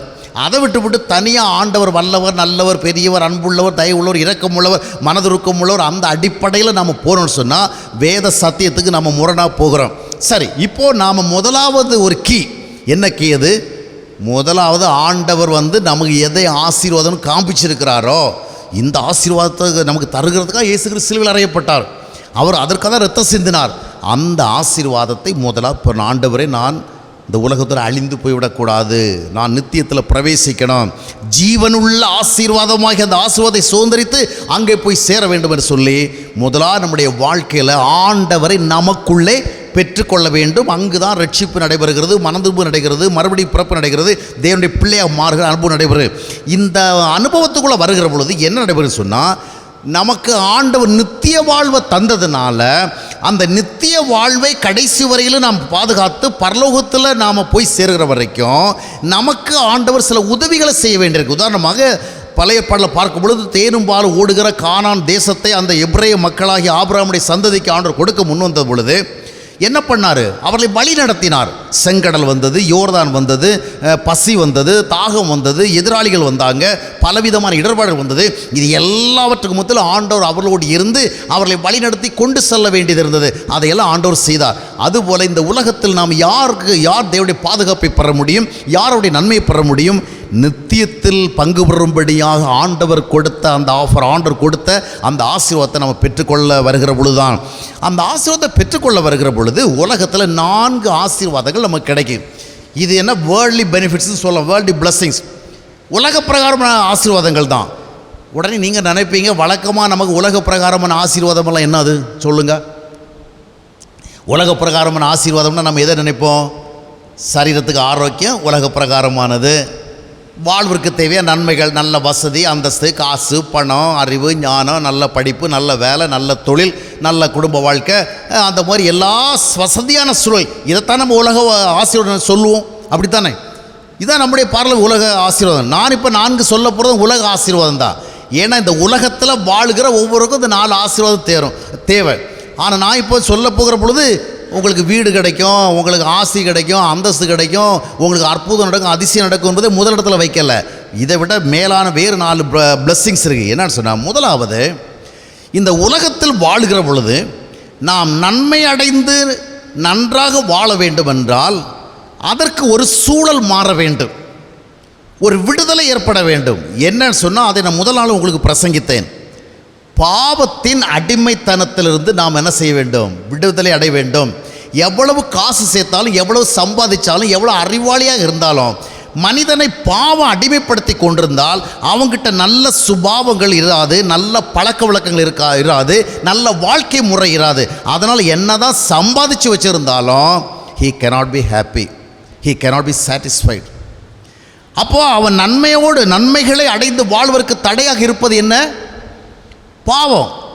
அப்போ இது இந்த உலகத்தில் வாழ்கிற நமக்கு ஏற்படுகிற ஒரு பிரச்சனை. இந்த பிரச்சனைக்கு நமக்கு ஒரு சொல்யூஷன் வேணும், ஒரு தீர்வு வேணும். இது உலக பிரகாரமான ஆசீர்வாதம் தானே? புரியுதா? நீங்கள் முழிக்கிற மொழியை பார்த்தா நீங்கள் எந்த பக்கம் நிற்கிறீங்கன்னு எனக்கு தெரியல. இது உலக பிரகாரமான ஆசீர்வாதம் சொல்கிறீங்களா, இல்லை வேறன்னு சொல்கிறீங்களா? பாவத்திலிருந்து விடுதலை அடைகிறது உலக பிரகாரமான ஆசீர்வாதமா, இல்லை வேறு ஆசீர்வாதமா? இது உலக பிரகாரமான ஆசீர்வாதம் தான். ஏன்னா இந்த உலகத்தில் பாவம் நம்மளை தப்பு செய்ய தூண்டுது, தவறு செய்ய தூண்டுது, தவறாக வாழ தூண்டுது, தவறாக பேச தூண்டுது, தவறாக செயல்பட தூண்டுது. அதனுடைய விளைவாக நமக்கு நிம்மதி கெடுது, சந்தோஷம் கெடுது, முன்னேற்றம் கெடுது, உறவுகள் கெடுகிறது, வாழ்க்கையை நல்லா வாழ முடியலை. அப்படிப்பட்ட ஒரு சூழலில் இந்த பாவத்தை நாம் ஜெயிக்கிறது உலக பிரகாரமான ஆசீர்வாதம் தான். இந்த உலகத்தில் நமக்கு தேவையான ஆசீர்வாதம். அப்படித்தானே? நாம் எப்போவுமே வசதி சுகம் அதைத்தான் பேசுவோம். நம்ம எத்தனை பேர் ஜெப கூட்டத்தில் போய், ஐயா நான் பாவ விடுதலையோடு வாழ விரும்புகிறேன், நான் பரிசுத்தவானாக வாழ விரும்புன்னு ஜெபம் பண்ணுறாங்க. எல்லாருமே அவங்கவுங்க குடும்ப கஷ்டத்தை தான் சொல்லி ஜெபம் பண்ணுறாங்க இல்லையா? வியாபாரத்துக்காக, பிள்ளைகளுக்காக, வீட்டுக்காக, வசதிக்காக தான் ஜெபம் பண்ணிகிட்டு இருக்கிறாங்க. ஏன்னா இந்த பாவ விடுதலையை உலக பிரகாரமான ஆசீர்வாதம்னு நிறைய பேர் நினைக்கிறதே கிடையாது. ஆனால் யார் பாவ விடுதலை அடைய முடியும்? இன்றைக்கி நிறைய பேர் நீங்கள் சொல்கிறதெல்லாம் கேட்டிருப்பீங்க. ஆண்டவர் என்னை ஆசீர்வதித்திருக்கிறார், நான் ஒரு சாதாரணமான நிலைமையிலிருந்து உயர்நிலைக்கு வந்திருக்கிறேன், ஒரு கடையில் வேலை பார்த்தேன், இப்போ பெரிய கடையை நான் வச்சுருக்கேன், பல கடைகளை வச்சுருக்கேன். அந்த நாட்களில் எனக்கு தங்குறதுக்கு ஒரு சின்ன வீடு கூட கிடையாது, இப்போ நான் பெரிய ரியல் எஸ்டேட்டே நடத்துகிறேன். ஒரு காலத்தில் நான் ஒருவேளை சாப்பாட்டுக்கு அங்கே அலைஞ்சிட்டு இருந்தேன், இப்போ நான் நூற்றுக்கணக்கானவர்களுக்கு சாப்பாடு கொடுக்க அளவுக்கு லெவலில் வந்திருக்கிறேன். அப்படி நிறைய பேர் சொல்லுவாங்க. அதன் விளைவாக நம்ம என்ன நினைக்கிறோம்? They are blessed people. ஆண்டவங்களை என்ன செய்கிறார்? ஆசீர்வதித்திருக்கார். அந்த மாதிரி ஆசீர்வதிக்கப்பட்டதாக எண்ணுகிறவங்க நிறைய காணிக்கை கொடுப்பாங்க, மிஷின்களை தாங்குவாங்க, அடிக்கடி சாட்சியெல்லாம் சொல்லுவாங்க. ஆனால் தேவனால் ஆசீர்வதிக்கப்பட்டவர்களிடத்தில் மிக முக்கியமான ஒரு அடையாளம் இருக்கணும். என்ன அடையாளம்? தேவன் யாரை ஆசீர்வதிக்கிறார்? யாரை ஆசீர்வதிக்கிறார்? எதற்காக இயேசு கிறிஸ்து உலகத்திற்கு வந்தாரோ அதனுடைய அடிப்படையில் அவரை ஏற்றுக்கொண்டவளை ஆசீர்வதிக்கிறார். அப்படி ஆசீர்வதிக்கும் பொழுது அவர் கொடுக்கிற முதலாவது ஆசீர்வாதம் என்ன தெரியுமா? பாவத்திலிருந்து விடுதலை செய்கிறார். அதன் மூலமாக அவருடைய வாழ்க்கை பரிசுத்தமாக மாறுகிறது, அவருடைய சுபாவங்கள் நல்ல சுபாவங்களாக மாறுகிறது, அவருடைய பழக்க வழக்கங்கள் நல்ல பழக்க வழக்கங்களாக மாறுகிறது, அவர்களுடைய வார்த்தைகள் நல்ல வார்த்தைகளாக மாறுகிறது, அவருடைய செயல் நல்ல செயலாக மாறுகிறது. இப்போ நிறைய பேர் ஆசீர்வதிக்கப்பட்டேன்னு சொல்கிறாங்க, ஆனால் பாவத்திலிருந்து விடுதலை அடைந்தேன்னு சொல்லுகிறார்களா? எனக்கு நல்ல சுபாவங்களை கொடுத்துருக்கான்னு அவர் சொல்லுகிறார்களா? இல்லை இவர்களிடத்தில் நல்ல சுபாவங்களை பார்க்க முடிகிறதா? நல்ல மனநிலையை பார்க்க முடிகிறதா? எத்தனை பேர் தேவனால் ஆசீர்வதிக்கப்பட்ட என்று சொல்லுகிறவர்கள் நல்ல மனநிலையோடும், நல்ல குணநிலையோடும், நல்ல வாழ்க்கை முறையோடும் மற்றவர்களுக்கு முன்மாதிரியாக வாழ்கிறாங்க, பணக்காரலாக வாழ்கிறாங்க, வசதியாக வாழ்கிறாங்க, ஆண்டவனே ஆசீர்வதித்தான்னு சொல்கிறாங்க. என்னை ஆசீர்வதித்தனால நான் இன்றைக்கி நிறைய பேருக்கு வேலை கொடுக்குறேன், நான் சர்ச்சுக்கு நிறைய காணிக்கை கொடுக்குறேன்னு சொல்கிறேன், நல்லது. ஆனால் ஆசீர்வதிக்கப்பட்டவர்களுக்கு உலக பிரகாரமாக கிடைக்கிற மிக முக்கியமான ஒரு ஆசீர்வாதம் என்னவென்றால், அதற்கு தான் இயேசு சிலுவையில் அறையப்பட்டார், ஜீவனை கொடுத்தார், இரத்தத்தை சிந்தினார். அது என்ன ஆசீர்வாதம்? Freedom from the bondage of sin. நம்ம எவ்வளவு வசதியாக வந்தாலும் பாவம் நம்மளை விட்டு போகாது. அது நம்மளை விட்டு போகணும்னா அந்த நித்திய வாழ்வின் ஆசீர்வாதத்தை நம்ம பெற்றுக்கொண்டு அதனுடைய விளைவாக இந்த உலகத்திலே ஆண்டவரை ஆசீர்வதிக்கணும். அப்போது பாவ விடுதலை யாருக்கு கிடைக்கும்னா எல்லாருக்கும் கிடைக்காது. எவருக்கு கிடைக்கும்? உலகத்தோடு அழிந்து போகாமல் நித்திய வாழ்வை சுதந்திரிக்க வேண்டும் என்ற ஆர்வத்துடன் இயேசு கிறிஸ்துவை ஏற்றுக்கொண்டவர்களை உலகத்தில் ஆண்டவர் பாவம் செய்யாதபடி வாழ்வதற்கு உதவி செய்கிறார். அவங்க தான் ரோமர் 6:14 சொல்லப்பட்டபடி பாவம் அவர்களை மேற்கொள்ளாது. the sin cannot overcome them, அவங்கள மேற்கொள்ளாது. அப்போ பாவம் செய்யாமல் வாழ்கிற அந்த உயர்ந்த விதமான ஆசீர்வாத வாழ்க்கை யாருக்கு கிடைக்கும்? நித்திய வாழ்வை சுதந்திரிக்க போகிறவர்களை பாவம் செய்யாமல் வாழ வைக்கிற ஒரு ஆண்டவராக நம்முடைய ஆண்டவர் இருக்கிறார். ஏன்னா அவர்கள் பாவத்துக்கு அடிமையாக தான் நித்தியத்துக்கு போக முடியாது. இது ஒரு பாண்டை, இது ஒரு தடை, இது ஒரு அப்சக்கிள். அதனால் ஆண்டவர் அந்த தடையை கடந்து போகிற உதவி செய்கிறார். இப்போ பாவ விடுதலை எப்போ வரும்? சும்மா உட்காந்துட்டு நம்முடைய சுபாவம் மாறணும், என்னுடைய மனம் மாறணும்னு சொல்கிறதில்ல. நித்தியத்தில் நாம் பிரவேசிக்கணும், நித்திய ஜீவனை அடையணும், ஜீவனுள்ள ஆசீர்வாதத்தை நான் பெற வேண்டும். அந்த விதமாக நாம் பெற்றுக்கொள்கிற பொழுது தான் பாவத்திலிருந்து நம்ம என்ன செய்ய முடியும்? விடுவிக்க முடியும். பாவ விடுதலை ஆண்டவர் தருகிறார். இது ஆண்டவர் தருகிற மிக முக்கியமான உலக பிரகாரமான ஆசீர்வாதம். எவ்வளோ ஆஸ்தி அந்தஸ்து ஆண்டவர் தந்தாலும் அதை வைத்துக்கொண்டு நம்ம நிம்மதியாக வாழ முடியாது. அதை வைத்துக்கொண்டு நாம் சிறப்பாக ஜீவிக்க முடியாது. நாம் இந்த உலகத்தில் ஆசீர்வாதம் வாழணும்னா முதலாவது நம்மை அடிமைப்படுத்தி கொண்டிருக்கிற தவறான பாவம் போகணும், தவறான சிந்தனை போகணும், தவறான ஆசைகள் போகணும், தவறான பழக்க வழக்கம், தவறான உறவு முறைகள், தப்பிதமான எண்ணங்கள், இதெல்லாம் போகாத வரைக்கும் எவ்வளோதான் ஆசீர்வாதம் கிடைத்தாலும் வாழ முடியாதுங்க. சாலமோன் ராஜாவுக்கு ஆண்டவர் அறிவை எவ்வளோவா கொடுத்தார், ஞானத்தை எவ்வளோவா கொடுத்தார், தங்கம் வெள்ளி எவ்வளோவா கொடுத்தார், எவ்வளோ ஆஸ்தி அந்தஸ்து சிறப்பு எல்லாம் இருந்தது. எல்லாம் இருந்து அந்த மனிதன் என்ன சொன்னான்? பிரசங்கி 1:14 2:17 வாஸ்து பார்க்கும் பொழுது என்ன பார்க்குறோம்? மாயை, மாயை, எல்லாம் மாயை. சூரியன் கீழே நான் காண்பதெல்லாம் கவனித்து பார்த்தேன், எல்லாம் மாயை, மனதுக்கு சஞ்சலமாக இருந்தது. பாருங்கள், அவ்வளவுலாம் கொடுத்த பிறகும் he was not able to be happy, சந்தோஷமாக இருக்கல்ல. 1000 பொம்பளைங்களை கல்யாணம் பண்ணி பார்த்தான், வெள்ளியெல்லாம் அப்படியே கற்களை போல குவித்து பார்த்தான், வெளிநாட்டுகளிலிருந்து ஏராளம் பொருட்களை வரவழைத்தான், பகலெல்லாம் உட்கார்ந்து கவிதை எழுதினான், கட்டுரை எழுதினான். என்ன பண்ணியும் கடைசியில் கிடைச்ச ரிப்போர்ட் என்ன? மாயை, மாயை, எல்லாம் மாயை. கடைசியில் பாருங்கள், எருசலேம் தேவாலயத்துக்குள்ள ஒரு காலத்தில் நின்று ஜெபம் பண்ணி அக்னியை வரவழைத்த அதே ஆசாமி இப்போ தேவாலயத்துக்கு முன்னால் அவன் கல்யாணம் பண்ண பொண்ணுகளுடைய ஆசையை நிறைவேற்றுறதுக்காக அந்நிய தேவர்களுக்கு என்ன செய்கிறான்? பலியிடுகிறான், அந்நிய தேவரை வழிபடுகிறான். அப்போது என்ன ஆசீர்வாதம் கிடைத்தாலும் தாவீதை போல ஒரு தேவ உறவுக்குள் அவன் வாழாத காரணத்தினால he was not able to enjoy, உண்மையான ஆசீர்வாதத்தை என்ன செய்ய முடியலை? அனுபவிக்க முடியலை. அப்போ இந்த பாயிண்ட் உங்களுக்கு புரியுதா? உலக பிரகாரமாக மிக முக்கியமாக நமக்கு என்ன ஆசீர்வாதம் வேணும்? நாம் அந்த உலகத்தில் பாவத்துக்கு இசைந்து போகாமல் வாழணும், பாவத்தை எதிர்த்து நின்று வாழணும், பாவத்துக்கு அடிமையாகாமல் வாழணும். அப்போ அந்த மாதிரி வாழ்கிற பொழுது நித்தியத்தை சுதந்திரிப்பதற்கான தடை நீங்குகிறது. நாம் என்ன செய்வோம்? ஆண்டவருடைய ராஜ்யத்துக்கு நேராக போய்கொண்டிருப்போம். இந்த முதலாவது இந்த உலக பிரகாரமான ஆசீர்வாதத்தை நாம் பெற்றுக்கொள்ள வேண்டும். அடுத்தது பார்த்தீங்கன்னு சொன்னால், இரண்டாவது ஆசீர்வாதம் என்ன? உலக பிரகாரமான ஆசீர்வாதம் என்னன்னு பார்த்தீங்கன்னா, நித்திய வாழ்வை பெற்றுக்கொள்ளுகிறவன் இந்த உலகத்தில் பலவிதமான தடைகளை கடந்து தான் போகணும். அப்போ பவுல் சொல்லுகிற பொழுது நாம் அநேக உபத்திரவங்களை கடந்து தான் என்ன செய்யணும்? தேவனுடைய ராஜ்யத்தில் பிரவேசிக்கணும். அதில் முதலாவது தடை பாவம், நம்முடைய நன்மைகளுக்கு எதிரானது பாவம். இரண்டாவது என்ன பார்த்தீங்கன்னா, இந்த உலகம், திஸ் வேர்ல்ட், இந்த உலகம் நமக்கு எதிராக இருக்கிறது என்பது நிறைய பேருக்கு தெரியாது. இந்த உலகம் நமக்கு எதிராக இருக்கிறது. யாருக்கு எதிராக இருக்கிறது? ஆண்டவர் கொடுத்த ஜீவனுள்ள ஆசீர்வாதத்தை பெற்றுக்கொண்டவர்களுக்கு எதிராக இருக்குது. அதைத்தான் கலாத்தியர் 1:4 வாஸ்து பார்க்கும் பொழுது, ஆண்டவர் இந்த பூமிக்கு வந்தது வெறும் பாவத்தை மட்டும் மேற்கொள்றதுக்கு இல்லை, பாவத்திலிருந்து விடுவிக்கிறதுக்கு மட்டும் கிடையாது. அந்த வசனம் சொல்லுகிறது, Jesus game here to save as from this evil world. இந்த பொல்லாத பிரபஞ்சத்திலிருந்து நம்மை விடுவிக்க வந்தார். இந்த உலக பிரகாரமான என்னை ஆசீர்வாதம் சொல்லுகிற பொழுது மிக முக்கியமான ஒரு ஆசீர்வாதம் தெரியுமா?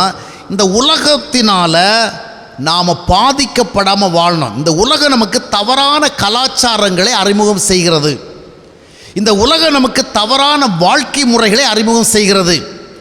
இந்த உலகம் நமக்கு தவறான உறவுகளை அறிமுகம் செய்கிறது. இந்த உலகம் நமக்கு தவறாக முன்னேறுகிற வழிகளை காட்டுகிறது. இந்த உலகம் நமக்கு தவறான பொழுதுபோக்குகளை கொடுக்கிறது. இதெல்லாம் எங்கிருந்து வருகிறது? All these are coming from this evil world. இந்த உலகத்திலிருந்து வருகிறது. அப்போ இந்த உலகத்திலிருந்து வருகிற இவைகளெல்லாம் நம்முடைய நித்திய ஆசீர்வாதத்துக்கு எதிரானவைகள். அப்போ நித்திய ஆசீர்வாதத்தை பெற்றுக்கொண்ட மனிதன் அதை அனுபவிக்க செல்லுகின்ற பாதையில் பாவம் வருது ஒரு பக்கம், இன்னொரு பக்கம் என்ன வருகிறது? உலகம். அப்போ அந்த உலகத்தை நம்ம மேற்கொள்ளணும். எனவே தான் ரோமர் 12:2 சொல்லுகிறது, நீங்கள் இப்பிரபஞ்சத்துக்கு ஒத்த வேஷம் தரிக்காதிருங்கள். do not change yourself to be suitable for this evil world. இந்த உலகத்துக்கு ஏற்றவர்களாக இருக்கும்படியா உங்களை மாற்றிக்கொள்ளாதிருங்கள். இதுதான் ரொம்ப சிந்திக்கணும். இன்றைக்கு நம்மில் அநேகர் இந்த உலகத்துக்கு ஏற்றபடி தான் நம்மை மாற்றிக்கொண்டே வாழ்கிறோம். நம்முடைய உடைமுறைகள் எல்லாம் மாறிவிட்டது, நம்முடைய உணவு முறைகள் எல்லாம் மாறிவிட்டது, நம்முடைய வாழ்க்கை முறைகள் எல்லாம் மாறிவிட்டது, நம்முடைய பொழுதுபோக்கு முறைகள் எல்லாம் மாறிவிட்டது, நம்முடைய உறவு முறைகள் எல்லாம் மாறிவிட்டது. ஒரு காலத்தில் ஒரு ஆம்பிள்ளை ஒரு பொம்பிள்ளை கல்யாணம் பண்ணுறது நேச்சுரல். இப்போ உலகத்தில் என்ன இருக்குது? ஆம்பிள்ளை கல்யாணம் பண்ணிக்கலாம், பொம்பளை என்ன செஞ்சுக்கலாம், கல்யாணம் பண்ணிக்கலாம். அதுக்கு சட்டபூர்வமான அனுமதிகள் கொடுக்கப்படுகிறது. இந்த உலகம் என்ன செய்கிறது? தவறான உறவு முறைகளை உருவாக்குறது. ஒரு காலத்தில் ஒரு ஆணும் பொண்ணும் ஒன்றாக இருக்கணும்னு அவங்க கல்யாணம் பண்ணணும். கல்யாணம் பண்ணி தான் என்ன செய்ய முடியும்? ஒரு ஆணும் பொண்ணு ஒன்றா இருக்க முடியும். இன்றைக்கி நிலைமை என்ன? ஆணும் பொண்ணு ஒன்றா இருக்கிறாங்க, கல்யாணமாச்சும் ஆகலை. எத்தனை வருஷமாக இருக்கிறீங்க? அது 4-5 வருஷமாக இருக்கிறோம், 7-8 வருஷமாக இருக்கிறோம். நிறைய பேர் பிள்ளையும் பெற்றுக்கிறாங்க. ஆனால் கேட்டால் இன்னும் நாட் அட் மேரிட். நாங்கள் என்ன பண்ணுறோம்? Living together. நாங்கள் ஒன்றா வாழ்ந்துட்டு இருக்கிறோம், கல்யாணம்லாம் ரொம்ப கட்டாயம் கிடையாது. அப்போ வெளிநாடுகளில் இது ஒரு சராசரி வாழ்க்கையை மாறிவிட்டது. இப்போ இந்தியாவில் அந்த கலாச்சாரம் வெகு வேகமாக பரவி இருக்கிறது. நிறைய பேர் வெளியூரில் வாழ்கிற பொழுது நிறைய இங்கே உள்ளவங்களுக்கு தெரியவே தெரியல, அங்கே குடும்பத்தோடு வாழ்கிறாங்க. எனக்கு தெரிந்த எத்தனையோ பிள்ளைகள் கல்லூரிகளுக்கு படிக்க சென்றவர்கள் அங்கே வாழ்க்கையை வாழ்கிறாங்க, குடும்பமே நடத்துகிறாங்க. ஆனால் இவங்க நினைக்கிறாங்க கல்லூரி படிக்க போயிருக்கிறாங்க. நிறைய பேர் வெளியூரில் வேலைக்கு போகிறாங்க, ஆனால் அங்கே ஒரு வாழ்க்கை என்ன? குடும்பமே நடத்துகிறாங்க. இது இவங்களுக்கு தெரியலை. திருமணம் ஆகலை, ஆனால் குடும்ப வாழ்க்கை நடக்கிறது. இதையெல்லாம் அவங்க யார் கொடுத்தது? இந்த உலகம் தவறான உறவு முறைகளை கொடுக்கிறது. திருமணம் ஆகி ஒரு மனிதன் எப்படி நடந்து கொள்ள வேண்டுமோ, எப்படி பழக வேண்டுமோ, எப்படி அனுபவிக்க வேண்டுமோ, அவற்றையெல்லாம் திருமணத்துக்கு முன்னாலேயே அவன் அடைகிறான். திருமணத்துக்கு முன்னாடியே அதன் பெறுகிறான். திருமணம் அதற்கு ஒரு பிரச்சனையாக அவனுக்கு இல்லை. இந்த விதமான உறவு முறைகளை கொடுத்தது யார்? இந்த பொல்லாத உலகம். இதுதான் இன்றைக்கு நடைமுறையில் அநேகருக்கு விருப்பமானதாக இருக்கிறது. இன்றைக்கு இந்த உலகம், இந்த ஃபேஷன் வேர்ல்டு, இந்த சினி ஃபீல்டு பலவிதமான உடைகளை அறிமுகம் செய்கிறது. எந்த மாதிரி உடைகளை அணிகிறோம்? இன்றைக்கு வேதம் என்ன சொல்லுது? உலக இப்பிரபஞ்சத்தை ஒத்த வேஷம் அணியாதருங்கள். ஒரு காலத்தில் எக்காலத்தில் அதான் நீதி. உடைகள் எதற்கு அணியப்பட வேண்டும்? For what purpose we have to wear the dresses? எதுக்கு அணியணும்? நிறைய பேருக்கு தெரியவே இல்லை. உடை அணிகிற 2 நோக்கங்க. ஒன்று, நம்முடைய உடலை என்ன செய்யணும்? உரிய அளவுக்கு மறைக்கணும். இரண்டாவது, நாம் என்ன செய்யணும்? 4 பேருக்கு மத்தியில் மோசமாக தோன்றக்கூடாது. நன்றாக என்ன செய்யணும்? ஒரு நல்ல ஒரு ஸ்மார்ட் லுக்கிங் நமக்கு வேணும். ஒரு பேசிக் எல்லாருக்கும் அந்த எக்ஸ்பெக்டேஷன் உண்டு, நேச்சராக. இதுதான் உடை அணிகிறது. அதனால தான் ஆடை இல்லாத மனிதன் அரை மனிதன். இப்போ ஆடை உடைய மனிதன் அரை மனிதனாக இருக்குன்னா அவன் அணிக்கிறது ஆடையே கிடையாது. சில நேரத்தில் எங்கள் பாண்டிச்சேரிலாம் பார்த்திங்கன்னா அந்த வெள்ளி சனி தினங்களில் வெளியூரில் நிறைய ஐடி ஃபீல்டில் உள்ள ஆம்பளைங்களும் பொம்பளைங்களும் வருவாங்க. எல்லாம் 20 வயசு கீழே தான், 16, 17, 15 தான் வரோம். பெரும்பாலான பெண் பிள்ளைகள் உடை அணிந்திருக்கிறதுனால அடையாளங்களை கண்டுபிடிக்கிறதே கடினம். உடை அணிந்து கொண்டு தான் உலாவுகிறார்களா என்பதை தெரியாத அளவிற்கு உடைகளுடைய அளவுகள் அவ்வளவு கேவலமாக குறைந்து விட்டது.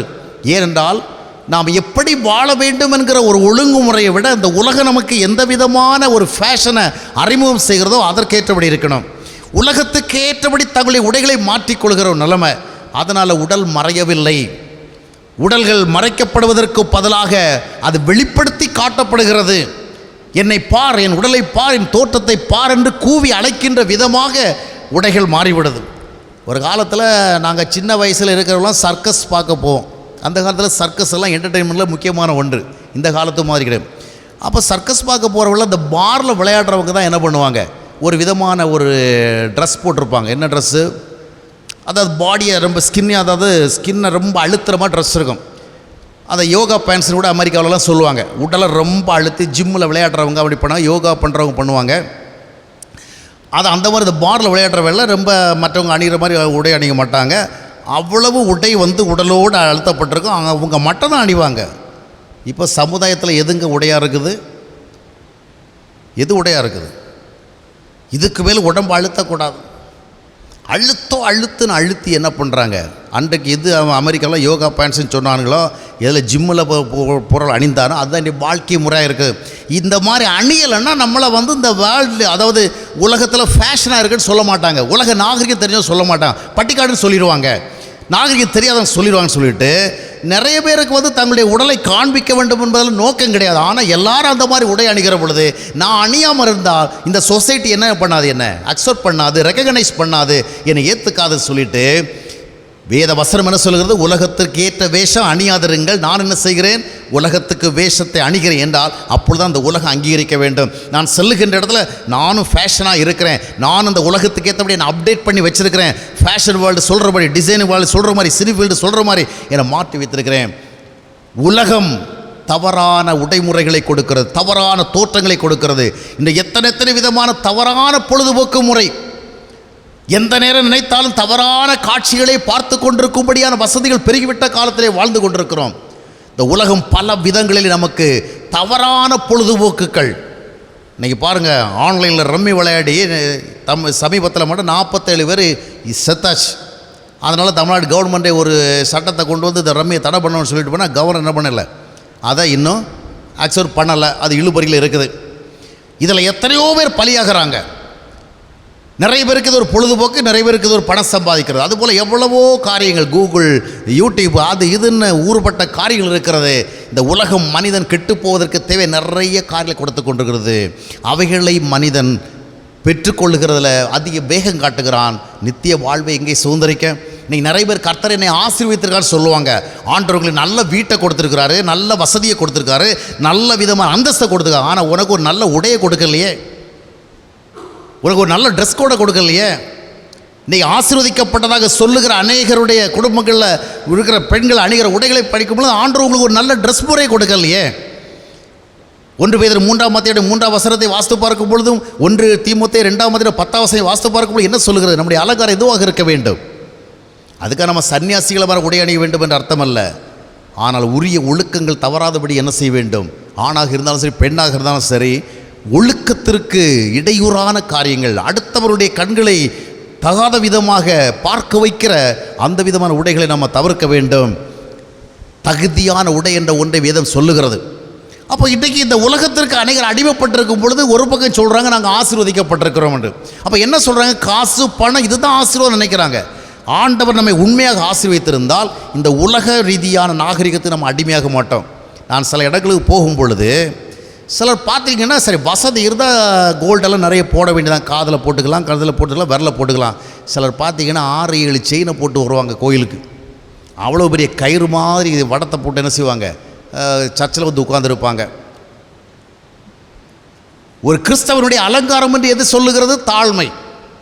ஆனால் இவ்வளவு நகைகளை அணிந்து விட்டு நீங்கள் எந்த விதத்தில் உங்களுடைய தாழ்மை காட்டப் போகிறீர்கள்? பகட்டை காட்டுகிறீர்கள், ஆடம்பரத்தை காட்டுகிறீர்கள். ஒரு திருச்சபையில் ஏழையும் வருகிறாங்க, பணக்காரங்களும் வருகிறாங்க. ஒரு ஏழைக்கு, ஏழை குடும்பத்தை சார்ந்த ஒரு பெண்ணுக்கு ஒரு சின்ன மோதிரம் வாங்குறதுக்கு வாய்ப்பில்லை, எவ்வளோ கனவு காணுகிறது வாய்ப்பில்லை. ஒரு கம்மல் போடுறதுக்கு அது எவ்வளவோ கடின உழைத்து காசு சேர்த்து ஒரு கம்மல் போட ஆசைப்படுகிறது, அதற்கு வாய்ப்பு கட்டாமல் போகுது. ஆனால் ஒரு பக்கம் இது நிலைமை, இதுகளுக்கு ஒரு சின்ன கம்மல் போடுறதுக்கு வாய்ப்பே கிடைக்கல. ஆனால் நிறைய பேர் வாங்கி வைத்திருக்கிற நகைகளை போடுறதுக்கு வாய்ப்பு கிடைக்கல. ஏன், இதுக்கு மேல் எங்கே போடுறது? கழுத்துலேயே ஓரளவுக்கு தானே போட முடியும், கையிலையும் ஓரளவுக்கு தானே வளையல் போட முடியும். கடவுள் நமக்கு 10 விரல் தான் கொடுத்துருக்கிறாரு, நம்மக்கிட்ட இருக்கிற 15 மோதிரம் 20 மோதிரம் எங்கே கொண்டு அணிகிறது? இவர்களுக்கு வாங்கின நகைகளை அணிவதற்கு இடமில்லை, ஒரு ஏழைக்கு ஒரு கம்மல் வாங்குவதற்கு வழி இல்லை. ஆனால் நாம் திருச்சபை ஐக்கியம் அதுக்கு இதனால சொல்லிகிட்டு இருக்கிறோம். இது போன்ற இடங்களிலாவது ஒரு தாழ்வு மனப்பான்மை மற்றவர்கள் ஏற்படக்கூடாது என்பதற்காகவாவது ஒரு சமநிலையோடு வருகிறோமா?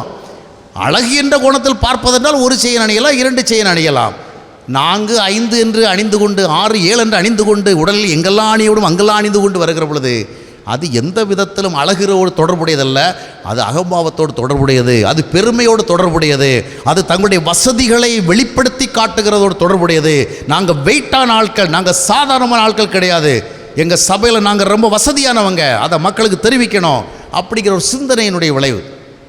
எதற்கு இதை சொல்லுகிறேன் என்றால், நித்திய ஆசீர்வாதத்தை பெற்றவர்கள் இந்த உலகத்தால் அடிமைப்பட மாட்டார்கள், இந்த உலகத்தினுடைய தவறான கலாச்சாரங்களுக்கு அடிமைப்பட மாட்டார்கள். உலகத்துடைய தவறான நாகரிகளுக்கு அடிமைப்பட மாட்டார்கள். இந்த உலகம் கொண்டு வரும் தவறான பொழுதுபோக்களுக்கு அடிமையாக மாட்டார்கள். அவர்களை உலகத்திலிருந்து பாதுகாக்கிற வல்லமை ஆண்டவரிடத்தில் இருக்கிறது. எனவே தான் 1 யோவான் 5ஆம் அத்தியாயத்தினுடைய 4ஆம் வசனம் சொல்லுகிறது, தேவனால் பிறப்பதெல்லாம் உலகத்தை உலகத்தை ஜெயிக்கிறதுனா என்ன? ஒரு வியாபாரத்தை செய்கிறோமா, உலகம் அது ஈஸியாக சம்பாதிக்கிறதுக்கு நிறைய வழியை காட்டுது. ஸ்மார்ட் வைஸ், ரொம்ப புத்திசாலித்தனம். ஆனால் வியாபாரத்தில் நாம் ஒரு கர்த்தரை அறிந்தவர்கள் ஈடுபடுகிற பொழுது நேர்மை வேணும், நேர்மையும் வேணும், நியாயமும் வேணும். சம்பாதிக்கிறதுக்கு வாய்ப்பு இருக்கிறது என்பதற்காக 50 ரூபா பொருளை வாங்கி அப்படியே 50 ரூபா சம்பாதிக்கக்கூடாது. அது முறை கிடையாது. உலகத்தான் சம்பாதிப்பான், ஏன்னா அவன் புத்திசாலித்தனத்தை பயன்படுத்துகிறான். ஆனால் கர்த்தரால் ஆசீர்வதிக்கப்பட்டவர்கள் என்று சொன்னால் இந்த உலகம் காட்டுகிற வழிகளை நாம் அப்படியே பின்பற்றக்கூடாது. எனவே அருமையானவர்களே, நித்திய வாழ்வை சுதந்திரிக்க செல்லுகின்ற பொழுது இந்த உலகத்தை ஜெயிக்க வேண்டிய ஒரு தேவை இருக்கிறது. இந்த உலகத்தை ஜெயிக்க வேண்டியது ஒரு முக்கியமான உலக பிரகாரமான ஆசீர்வாதம். இல்லைன்னா இந்த உலகம் நம்மை நாசமாக்கிவிடும். இந்த உலகம் நம்மை அழிவுக்கு நேராக கொண்டு போய்விடும். இந்த உலகம் நம்முடைய வாழ்க்கையை கெடுத்துவிடும். இந்த உலகம் தேவனுடைய பார்வையில் நம்மை ஒன்றுமில்லாதவர்களாக மாற்றிவிடும், அருவருப்பாளர்களாக மாற்றிவிடும். இந்த உலகத்தை ஜெயித்து வாழ வேண்டியது முக்கியமான ஒரு பிளெஸ்ஸிங், உலக பிரகாரமான ஆசீர்வாதம். அந்த ஆசீர்வாதத்தை ஆண்டவர் தருவார். நித்திய வாழ்விற்கு நம்மை ஒப்புக் கொடுத்து கர்த்தராகிய இயேசு கிறிஸ்து என்கிற அந்த நித்திய ஜீவனை பெற்றுக்கொள்கிற பொழுது அந்த நித்திய ஜீவனை பங்கேற்கும்படியாக இந்த உலக யாத்திரையிலே உலகத்தை ஜெயித்து வாழும்படியான கிருபை ஆண்டவர் தருகிறார். அந்த உலகத்தை ஜெயித்து வாழ்கிறவர்கள் மட்டுமே they can say they are blessed by God. அதை விட்டுவிட்டு எனக்கு பெரிய வீடு கொடுத்துருக்கா, நல்ல வசதி கொடுத்துருக்கா, நிறைய சேர்த்து வச்சுருக்கிறேன், இதெல்லாம் கர்த்தருடைய ஆசீர்வாதம் சொன்னால் அது ஆண்டவருக்கே அவகீர்த்தி.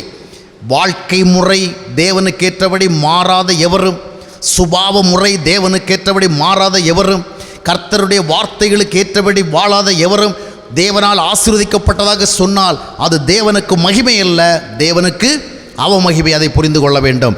மூன்றாவதாக நான் சுருக்கமாக சொல்லி முடிக்க விரும்பும், நேரங்கள் கடந்து செல்கிறபடினாலே, மூன்றாவதாக இந்த உலகத்தில் வாழுகிற பொழுது இன்னொரு உலக பிரகாரமான ஆசீர்வாதம் வேண்டும். அது என்ன ஆசீர்வாதம் சொன்னால், உலகத்தில் பாவம் எதிராக இருக்குது, நமக்கு உலகம் எதிராக இருக்குது. அதுக்கடுத்து யார் எதிராக இருக்கிறாங்க சொல்லுங்க?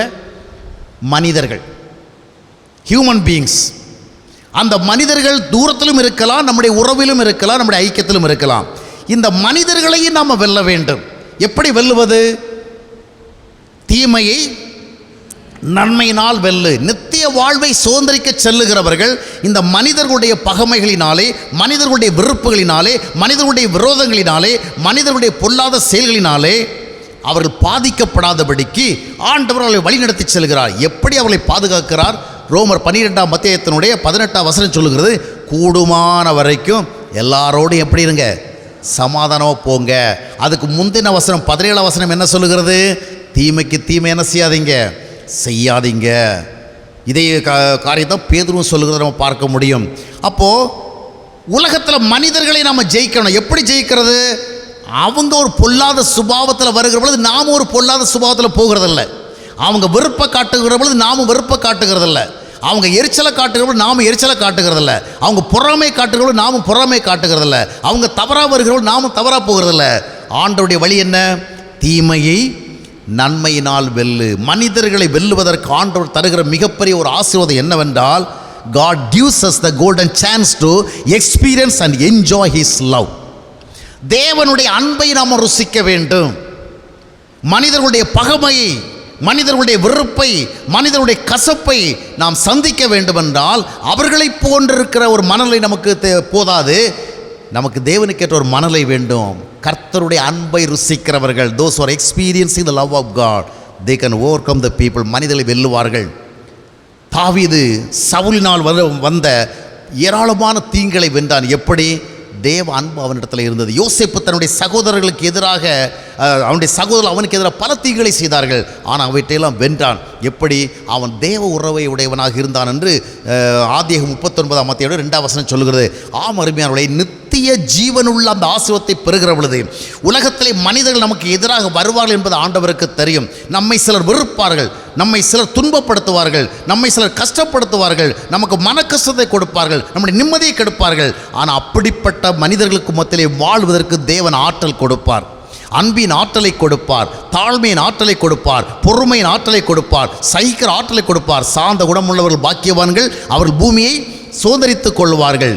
அப்போ அநீதியை நமக்கு வருகிற பொழுது சகித்து கொள்ளுகிற ஒரு ஆற்றல் நமக்கு வரும். அந்த ஆற்றல் தான் நம்மை தொடர்ந்து வாழ வைக்கும். அருமையானவர்களே, இது ஒரு முக்கியமான உலக பிரகாரமான ஆசீர்வாதம். இந்த உலகத்தில் வாழ்கிறவங்களுக்கு தேவையான ஆசீர்வாதத்தினுடைய பேர் தான் உலக பிரகாரமான ஆசீர்வாதம். இந்த உலகத்தில் எப்படி பார்த்தாலும் சிலருடைய வெறுப்புகளையும் கசப்புகளையும் கோபங்களையும் எரிச்சல்களையும் அவருடைய தவறான சுபாவங்களையும் நாம் சந்தித்தே ஆக வேண்டிய ஒரு நெசசிட்டி இருக்கிறது. அதை நாம் ஃபேஸ் பண்ண வேண்டும் என்றால் நம்மிடத்தில் அதுக்குரிய வெப்பன்ஸ் கிடையாது. அதுக்காக என்ன செய்ய, we have to depend upon God's love. தேவனுடைய அன்பை சார்ந்திருக்கணும். அந்த அன்பு நம்முடைய இருதயத்தில் வருகிற பொழுது அந்த அன்பை கொண்டு நாம் இவைகளெல்லாம் சந்திப்போம். இறுதியாக இந்த உலகம் துன்பங்கள் நிறைந்தது என்பது எல்லோருக்கும் தெரிந்த விஷயம். அப்போஸ்தலன் பவுல் சொல்லுகிற பொழுது 14ஆம் அத்தியாயம் அப்போஸ்தலர் நடவடிக்கையில் 22ஆம் வசனத்தை சொல்வார், நாம் அநேக உபத்திரவங்கள் வழியாகத்தான் தேவனுடைய ராஜ்யத்துக்குள் என்ன செய்ய வேண்டும், பிரவேசிக்க வேண்டும். இந்த உலகம் துன்பங்கள் நிறைந்தது. அந்த துன்பங்கள் நிறைந்த உலகத்தில் நமக்கு ஒரு உலக பிரகாரமான ஆசீர்வாதம் என்ன? இந்த துன்பங்களை எதிர்கொள்ளுகிற ஆற்றல், இந்த பிரச்சனைகளை எதிர்கொள்ளுகிற ஆற்றல், இந்த கஷ்டங்களை சகிக்கிற ஒரு ஆற்றல். எனவே தான் அப்போஸ்தலன் பவுல் அப்படிப்பட்ட ஒரு ஆற்றலை பெற்றிருந்த காரணத்தினாலே 2 கொரிந்தியர் 4ஆம் அத்தியாயத்தினுடைய 8-9 நீங்கள் வசனங்களை வாசித்து பார்க்கும் பொழுது, நாங்கள் எப்பக்கத்தில் நெருக்கப்பட்டாலும் ஒடுங்கி போவதில்லை, கலக்கம் அடைந்தாலும் மனம் முறிவடைகிறதில்லை, வாழ்க்கையில் கஷ்டங்கள் வருகிறது, நஷ்டங்கள் வருகிறது, பிரச்சனைகள் வருகிறது, என்ன வந்தாலும் நாங்கள் நிமிர்ந்து நிற்கிறோம். சில ரதங்களை குறித்து மேன்மை பாராட்டுவார்கள், சிலர் குதிரைகளை குறித்து மேன்மை பாராட்டுவார்கள். நாங்களோ எங்கள் தேவனாய் கர்த்தருடைய நாமத்தை குறித்து மேன்மை பாராட்டும். அவர்கள் முறிந்து விழுந்தால் நாங்கள் என்ன செய்கிறோம், எழுந்து நிற்கிறோம். வாழ்க்கையில் கஷ்டங்கள் நல்லவர்களுக்கு வரும், கெட்டவர்களுக்கும் வரும். இந்த உலகத்தில் இவைகளை சந்தித்தான் கடந்து செல்ல வேண்டும். பொருளாதார நெருக்கடிகள், குடும்ப பிரச்சனைகள், சரீர பிரச்சனைகள் என்று பலவிதமான வாழ்க்கை போராட்டங்களை நாம் சந்தித்தான் கடந்து செல்ல வேண்டும். ஆனால் ஆண்டவர் நமக்கு ஒரு பெரிய ஒரு வல்லமையை கொடுக்கிறார்.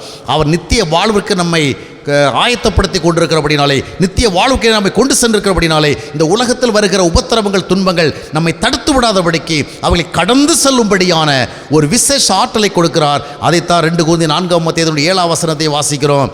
இந்த மகத்துவமான வல்லமையை நாங்கள் என்ன செய்திருக்கிறோம், மண்பாண்டத்தில் பெற்றிருக்கிறோம். அதனால் நாங்கள் தள்ளப்பட்டால் கைவிடப்படுவதில்லை, கலக்கமடைந்தாலும் மனமுறிவடைகிறதில்லை, நெருக்கப்பட்டாலும் ஒடுங்கி போவதில்லை. அருமையானவர்களே, இந்த உலக பிரகாரமான ஆசீர்வாதம் நமக்கு வேண்டும். வாழ்க்கையில் வருகிற கஷ்டங்களை பிரச்சனைகளை மேற்கொள்ளுகிற ஒரு ஆற்றல் நமக்கு வேண்டும்.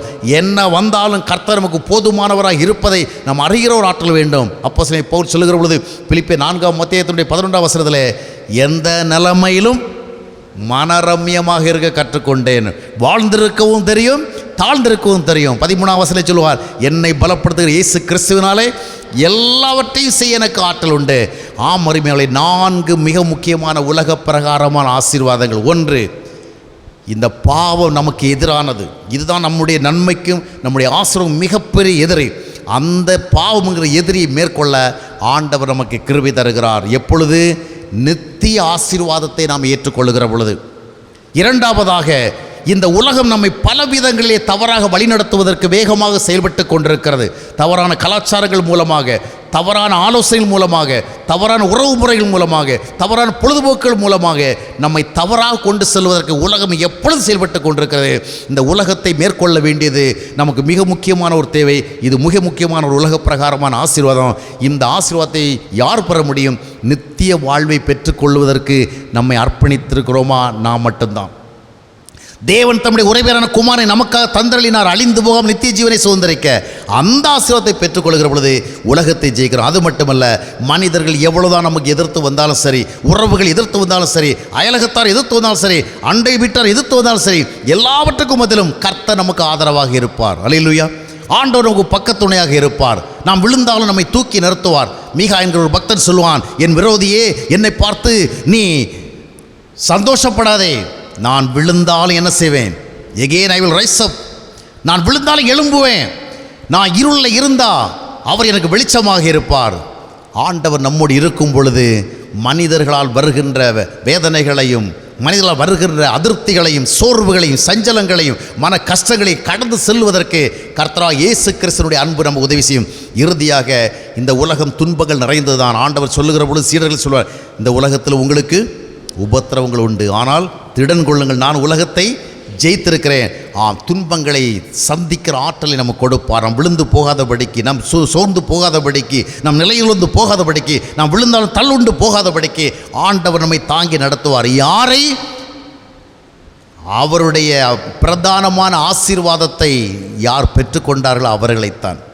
எனவே தேவன் நமக்கு கொடுக்க வந்த மிக முக்கியமான ஆசீர்வாதம், முதல் ஆசீர்வாதம் நித்திய வாழ்வோடு தொடர்புடையது. அதை பெற்றுக்கொள்ளுகிறவர்கள் இந்த உலகத்திலே வாழ்க்கை சூழல்களே தேவையான நன்மைகளையும் பெற்றுக்கொள்கிறார்கள். அவர்களுடைய சமாதானம் கெடாதபடி, அவருடைய சந்தோஷம் கெடாதபடி, அவருடைய நம்பிக்கை கெடாதபடி, அவருடைய பரிசுத்தம் கெடாதபடி அவளை பாதுகாத்து கொள்ள வேண்டிய ஒரு கரிசனையும் பொறுப்பும் கர்த்தருக்கு இருக்கிறது. அந்த கரிசனையோடு அவர் செயல்புவார், போதுமானவராக இருப்பார், வழி நடத்துவார். நித்திய வாழ்வை சுதந்திரித்துக் கொள்வோம். அதனுடைய விளைவாக உலகத்திலே நமக்கு தேவையான நன்மைகளை, ஆசைகளை பெற்றுக்கொள்வோம். கர்த்தர் போதுமானவர், உண்மையுள்ளவர். நிச்சயமாக அவர் நமக்கு உதவி செய்வார். கண்களை மூடி நாம் ஜெபிக்கலாம். இந்த மாலை வேளையிலும், இந்த இரவு பகுதியிலும் ஆண்டவர் நம்மோடு பேசின வார்த்தைகளை நாம் நினைவுகூர்வோம். ஆண்டவர் நமக்கு நிறைய நன்மைகளை செய்கிற ஆற்றல் உடையவர் தான். நம்முடைய வாழ்வின் தேவையை எல்லாவற்றையும் சந்திக்கின்ற ஆற்றல் உடையவர் தான். ஆனால் அவர் நமக்கு தருவதற்கென்று ஒரு ஆசீர்வாதத்தை கொண்டு வந்தார். அந்த ஆசீர்வாதத்தை நம்மிடத்தில் கொண்டு சேர்ப்பதற்காக கல்வாரி சிலுவையிலே அவர் ரத்தம் சிந்த வேண்டியதாக இருந்தது. பாடுகளை அனுபவிக்க வேண்டியதாக இருந்தது. பல விதங்களை துன்பப்பட வேண்டியதாக இருந்தது. ஜீவனை கொடுக்க வேண்டியதாக இருந்தது. அத்தனை பாடுகளை ஏற்றுக்கொண்டு அந்த நித்திய வாழ்வை நமக்கு கொடுக்க வந்தார். அந்த நித்திய ஜீவனாகிய இயேசுவை நாம் பெற்றுக்கொள்கிற பொழுது இந்த உலகத்தில் நம்முடைய ஆசீர்வாதங்களுக்கு தடையாக இருக்கிற எந்த ஒரு சூழலையும், அது பாவமாக இருந்தாலும், உலகமாக இருந்தாலும், மனிதர்களாக இருந்தாலும், துன்பங்களாக இருந்தாலும் எல்லாவற்றையும் கடந்து போக வைக்கிறார். இன்றைக்கு நம்முடைய வாழ்விலே இந்த ஆசீர்வாதத்தை பெற்றுக்கொண்டோமா? எத்தனையோ நன்மைகளுக்காக நாம் அவரை தேடுகிறோம். ஆனால் அவர் நமக்கு கொடுப்பதற்கென்று சித்தமாகி கொண்டு வந்த நன்மையை நாம் பெற்றுக்கொண்டிருக்கோமா? இல்லை என்றால் இந்த நாளிலே அந்த நன்மையை தேடுவோம். இந்த நன்மையை பெற்றுக்கொண்டவர்களுக்கு மட்டும்தான் தேவ நன்மைகளை சுதந்திரிக்கின்ற தகுதி உருவாகிறது. நித்திய ஜீவனோடு தொடர்புடைய அந்த ஜீவனுள்ள ஆசீர்வாதத்தை பெற்றுக்கொள்கிறவர்களுக்கு மட்டுமே தேவனுடைய ஆசீர்வாதங்களை சுதந்திரிக்கும்படியான கிருபை கிடைக்கிறது. நம்முடைய வாழ்வில் இருக்கிற நிலைமைகளை ஆண்டவர் மாற்றுவார். ஆண்டவர் நமக்கு ஆரோக்கியத்தை, பலத்தை கொடுக்க வல்லவராக இருக்கிறார். பொருளாதார சூழல்களை மாற்ற வல்லவராக இருக்கிறார். குடும்ப சூழலை மாற்ற வல்லவராக இருக்கிறார். சமாதானத்திற்கு எதிரான, சந்தோஷத்துக்கு எதிரான, நம்பிக்கை எதிரான, வாழ்வின் முன்னேற்றத்துக்கு எதிராக இருக்கிற சூழலை மாற்ற ஆண்டவர் வல்லவராக இருக்கிறார். ஆனால் முதலாவது ஆண்டவர் நம்முடைய வாழ்விலை செயல்படுவதற்கு ஏற்ற விதமாக அவர் நமக்கு முதலாவது தர விரும்புகிற ஆசீர்வாதத்தை நாம் பெற வேண்டும். அந்த ஆசீர்வாதத்தை பெறவில்லை என்றால் இன்றைக்கு நாம் நம்மை தாழ்த்தி அந்த ஆசீர்வாதத்தை பெற்றுக்கொள்வோம். அதுதான் தீர்வு. அந்த ஆசீர்வாதத்தை பெற்றுக்கொள்கிற பொழுது கர்த்தர் நம்மோடு இருப்பார், நம்மை நடத்துவார், நம்மை தாங்குவார். பாவம் நம்மை மேற்கொள்ளாது, மனிதர்கள் நம்மை மேற்கொள்ள முடியாது, உலகம் நம்மை மேற்கொள்ள முடியாது, துன்பங்கள் நம்மை மேற்கொள்ள முடியாது. நல்ல போராட்டத்தை போராடுகிறவர்களாக வாழ்வோம். நல்லபடியை விதமாக ஓட்டத்தை ஓடுகளாக மாறுவோம். நித்திய ஜீவனை சுதந்திரிப்போம். அவ்விதமாக நம்மை ஆராய்ந்து பார்ப்போமா? இன்றைக்கு பாவம் நம்மை கீழ்ப்படுத்தவில்லையா? தவறான சுபாவங்கள் நம்மை கீழ்ப்படுத்தவில்லையா? தவறான பழக்க வழக்கங்கள் நம்மை கீழ்ப்படுத்தவில்லையா? தவறான ஒரு மனநிலை நம்மை கீழ்ப்படுத்தவில்லையா? தவறான ஆசைகள் கீழ்ப்படுத்தவில்லையா? நாம் ஆராய்ந்து பார்ப்போம். நம்முடைய வாழ்வுக்கு எதிராக இருப்பது நம்முடைய பாவமே. அதற்காக ஆண்டவரிடத்தில் ஜெபிப்போமா? அது நித்திய வாழ்வாகிய ஜீவனை எனக்கு தாரும் என்று கேட்போமா? வேதம் தெளிவாக சொல்லுகிறது. 1 யோவான் 2 அத்தியாயத்தினுடைய 25 வசனத்தை வாசித்து பார்க்கும்போது நித்திய ஜீவனை தருவேன் என்பதுதான் அவர் நமக்கு செய்திருக்கிற வாக்குறுதி.